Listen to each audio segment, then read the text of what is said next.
오늘 말씀은 요한복음 18장 1절로부터 9절까지 말씀입니다. 우리 함께 읽겠습니다.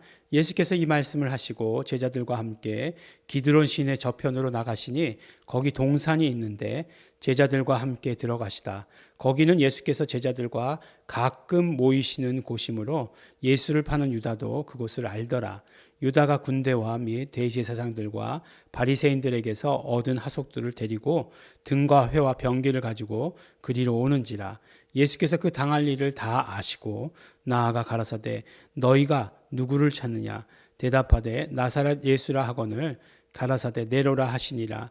그를 파는 유다도 저희와 함께 섰더라.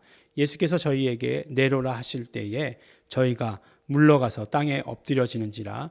이에 다시 누구를 찾느냐고 물으신데 저희가 말하되 나사렛 예수라 하거늘 예수께서 대답하시되 너희에게 내로라 하였으니 나를 찾거든 이 사람들의 가는 것을 용납하라 하시니 이는 아버지께서 내게 주신 자 중에 하나도 잃지 아니하였사옵나이다 하신 말씀을 응하게 하려 함이로라. 아멘. 네, 요한복음 말씀을 이렇게 읽다 보면 그러니까 계속해서 우리가 누가복음 말씀 나눌 때도 그랬고 요한복음 말씀 나눌 때도 그랬고 왜 이렇게 한참 은혜 받을 만하면 금방 끝나는 거지라고 생각이 듭니다. 예수님의 이 어떤 이제 십자가의 길을 걸어가시는 장면, 어떤 면으로 이제 그것이 가장 하이라이트인데 그 하이라이트가 끝나면 복음서들이 끝나버리잖아요. 그렇기 때문에 그 하이라이트가 왔다는 자체가 약간은 아쉬운 면도 들고 이렇게 조금씩 우리가 성경을 읽어 나가는데도 금방 벌써 복음서를 다 지난 것 같은 그런 생각이 듭니다. 그렇죠. 요한복음 18장까지 왔으니까. 근데 이제 마지막 부분 예수님의 십자가를 다루고 있는 그 내용에서 가장 중요한 부분 처음 시작은 그러니까 예수님께서 붙잡히시는 거죠. 예수님께서 붙잡히시는데 그 붙잡히시는 장면 이렇게 보면은 너무나 웃음이 난다라고 이렇게까지 얘기할 수밖에 없어요. 너무 웃음이 나는 거죠. 만약에 이거를 이렇게 그 영화로 이렇게 그걸 표현했다. 요새는 이제 책을 안 읽고 다 이제 뭔가 동영상으로 보잖아요. 그 동영상으로 이렇게 만들었다. 그러면 얼마나 웃길까라는 생각이 들어요. 예수님께서 이제 다른 제자들과 함께 이렇게 동산에 가셨어요. 그곳은 가룟 유다도 아는 곳이에요. 비밀스러운 곳도 아니에요. 다 이제 가서 감람산이죠. 거기서 이제 계셨어요. 계셨더니 이제 유다가 이제 군대를 데리고 온 거죠. 대제사장들과 바리새인들에게 들은 하속을 데리고 왔죠. 이제 나중에 보면 알겠지만 천부장도 데리고 와요. 천부장이라고 하는 것은 결국 천부장의 부대도 왔다는 거죠. 그러니까 그 성전 수비대, 대제사장들의 하속이라고 하는 건 성전 수비대를 말하는 거고, 이들이 이제 성전은 굉장히 귀하게 여겼으니까. 그 다음에 천부장이 왔다는 것은 개인적으로 감사 인사하러 오고 오늘 이 모임에 구청장님 오셨습니다. 이런 거 아니에요. 그런 거 아닙니다. 구청장님 오셨으니까 또 그럼 또 일어나가지고 또 인사하시고 그러잖아요. 누구 졸업식 때는 이 지역의 국회의원이신 누가 오셨습니다. 이렇게 하고 그러면 일어나서 인사하고 내빈 자리를 빛내주신 내빈 한 번도 내빈인 적이 없어가지고 네, 그렇죠. 예. 근데 그거 아니에요. 그 무슨 얘기냐면 천부장이 왔다는 것은 그의 부대가 왔다는 거예요. 그러니까 굉장히 민감한 사안이잖아요. 왜냐하면 뭔가 이렇게 그 유대 땅에서 난이 일어난다는 것을 원하지 않아요. 식민지잖아요. 지금 로마의 속국인데 로마에서 그런 걸 원하지 않는 거죠. 그냥 평안하게 말 잘 들었으면 좋겠는 거죠. 뭔가 봉기가 일어나고 무슨 이유 때문인지 간에 일어나는 걸 원하지 않는 거죠. 그래서 이제 자꾸 유대인들이 들썩들썩하니까 로마에서 이제 보낸 거죠. 파병을 한 거죠. 그래서 이제 천부장이 왔다는 것은 그의 군대가 왔다는 거예요. 가만히 생각해 보세요. 예수님 비무장하셨어요. 무장 없으세요. 예수님 한 분. 물론 나중에 베드로가 자기에 있던 단검이겠죠. 당연히 무슨 긴 칼을 가지고 다니지 않았을 테니까 단검을 휘둘러 가지고 대제사장의 종 말고의 귀를 잘랐다. 이런 얘기는 있지만 어쨌든지 간에 그런 건 아니에요. 근데 쫙 오는데 예수님께서 다 아시고 계시는 거죠. 예수님께서 다 아시고 나가서 너희 누구 찾니? 이렇게 물어보시는 거죠. 누구를 찾니? 그랬더니 그 사람들이 이제 예수님인 줄 모르고 나사렛 예수를 찾는다 이렇게 얘기한 거죠. 우리는 나사렛 예수를 찾으러 왔다. 이렇게 얘기한 겁니다.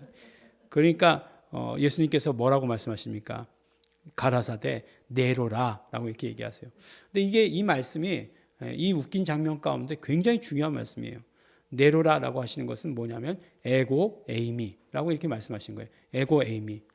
근데 에고 에이미라고 말씀하실 때마다 굉장히 중요한 사건이 일어났죠. 제일 처음 에고 에이미라고 얘기한 것은 사마리아 여인을 만나셨을 때예요. 그때 내로라라고 이렇게 얘기했어요. 누가 메시아가 오시면 그런 일이 일어날 줄을 나는 알고 있습니다. 그랬더니 에고 에이미, 예수님께서 이렇게 말씀하셨어요. 막 그 배가 막 풍랑 가운데 있을 때 제자들이 막 노를 저어가지고 막 헛수고하고 있을 때 예수님께서 바다를 걸어서 나타나셨어요. 에고 에이미 나다 이렇게 말씀하신 거죠. 에고 에이미. 그런데 이 에고 에이미가 단순히 그냥 나다 내 신분을 밝힌다라고 하는 그런 의미가 아니라는 거예요.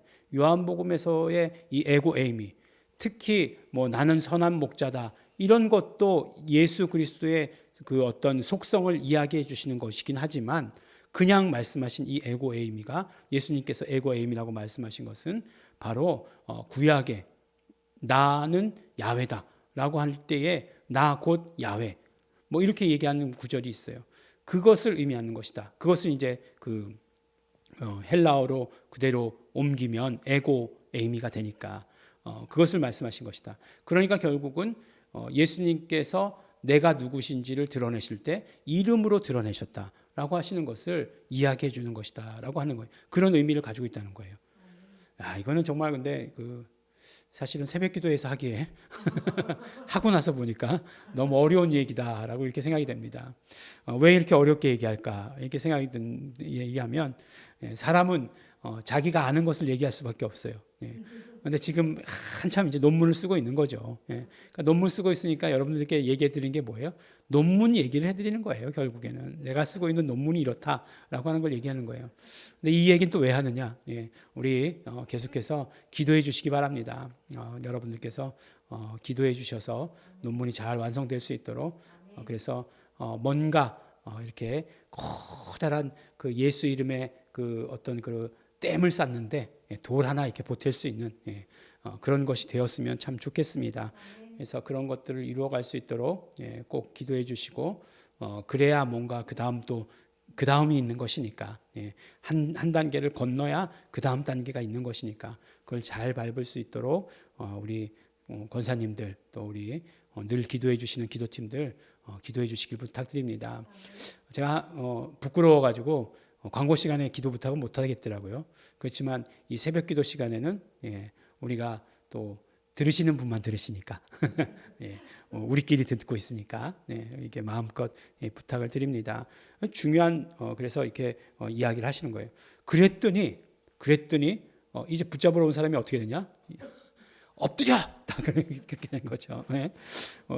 딱 이렇게 예수님께서 나다. 그러니까 에고 에이미 딱 이렇게 말씀하시니까 갑자기 뒤로 물러서더니 엎드려! 딱 이렇게 얘기하는 거예요. 그래서 다 봤는데 뭘 숨어. 다 이제 물러가서 땅에 엎드려 이렇게 되는 거죠. 그래서 예수님께서 다시 물어보세요. 다시 누구를 찾어? 그랬더니 나사렛 예수를 찾는다. 그랬더니 나라니까 이렇게 얘기했어요. 그리고 나서 뭐라고 말씀하시냐면 나니까 다른 사람들은 다 보내줘야 돼라고 이렇게 말씀하신 거예요. 이게 정말 생각해 보면 너무너무 웃기지 않습니까? 그런데 그것은 무엇이 결국 아버지께서 내게 주신 자 중에 하나도 잃지 아니하였사옵나이다 하신 말씀을 응하게 하려 함이로라. 이게 이제 앞에 그 요한복음 12장쯤인가요? 거기에 나왔을 때에는 이게 그냥 구원에 대한 이야기인 줄 알았어요. 그랬더니 예수님께서 그들이 하나도 다치지 않는 것까지도 말씀하시는 거예요. 구원은 물론 포함되는 것이고 그 사람들이 하나도 다치지 않는 것까지도 말씀해 주시는 것이구나 라고 이렇게 얘기할 수 있는 거죠. 그러니까 우리를 구원하실 때 막 그냥 처참하게 다 그냥 정말 그 처참한 모습까지 됐는데 구원해 주신다? 아니면 하나도 다치지 않게 하시고 구원하신다. 이 말씀이 더 맞는 거죠. 어쨌든지 간에 예수님께서 그렇게 우리를 구원해 주신다라고 이렇게 얘기하고 있는 거예요. 예수님은 이 붙잡히시는 그 순간까지도 뭐라고 어떻게 하시는 것이에요? 예수님이 누구이신지를 드러내고 계신 거예요. 이 모든 이 붙잡히시는 그 순간까지도 예수님께서 예수님의 모든 주도권을 가지고 계시는 거예요. 그러니까 뭐 붙잡히셨다라고 하는 말이 옹색하죠. 완전히 코미디잖아요. 예수님께서 붙잡혀 주셨죠. 예수님께서 이렇게 주도권을 가지고 왜요? 십자가의 길을 가시는 것이 예수님께서 이 땅에 오신 목적이니까. 그렇게 가시는 길을 이루어 가시는 것을 보게 됩니다. 우리가 봐야 될 것은 예수님이 누구신가를 알리시는 것을 멈춘 적이 없다. 그 모든 것들이 이름으로 하신 일이다 라고 하는 사실을 우리가 오늘도 발견할 수 있습니다. 그러므로 예수님이 누구신지 드러내셨으니까 우리도 맨날 예수님 말씀해 주셨는데 먼저 말씀해 주셨는데 나사렛 예수를 찾나이다 이렇게 해서는 안 되는 거죠. 예수님이 먼저 드러내 주셨는데 난 아직도 찾고 있다 이렇게 해서는 안 되는 거죠. 언제나 그러므로 예수님과 함께 하시는 예수님의 모든 것들을 경험하시는 우리 성도 여러분 되시기를 예수 이름으로 축원합니다. 기도하겠습니다. 하나님 아버지 감사합니다. 오늘도 예수 이름으로 우리에게 함께하여 주시고 축복하여 주시는 은혜를 감사하고 감사합니다. 하나님 아버지 예수님의 붙잡히시는 그 장면을 보면서도 예수님께서 언제나 신실하게 예수님이 누구신지를 드러내 주신 것 알게 하여 주신 것 감사드립니다. 또한 이 모든 주도권이 예수님께 있는 것을 보면서 감사하고 감사합니다. 하나님 아버지 우리의 모든 삶의 주도권 예수님께 드려지는 자 될 수 있도록 아버지 축복하여 주시옵소서. 감사드립니다. 예수님 이름으로 기도드렸습니다. 아멘. 그러므로 이 시간 우리 기도하실 때 성령님 함께하여 주시옵소서. 오직 우리가 예수님만 바라보게 하여 주시옵소서. 예수님만 따르게 하여 주시옵소서. 예수님께서 가지신 주도권에 내 모든 것 드리게 하여 주시옵소서. 통성으로 기도하시겠습니다.